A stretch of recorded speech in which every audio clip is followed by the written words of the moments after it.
Hello, in this video I want to show you how to change time settings on Philips Wake Up.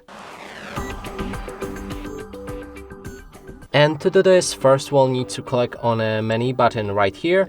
Then we can navigate with the plus button to the right so we can enter clock settings.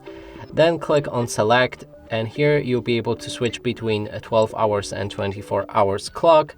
Let's go with the 24 hours one.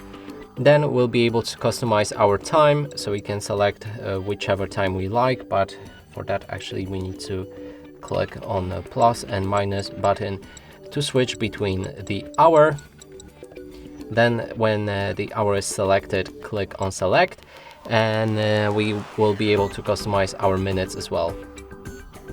And that's it for this video. Hope you like it. Please consider subscribing to our channel, leave a like and a comment below.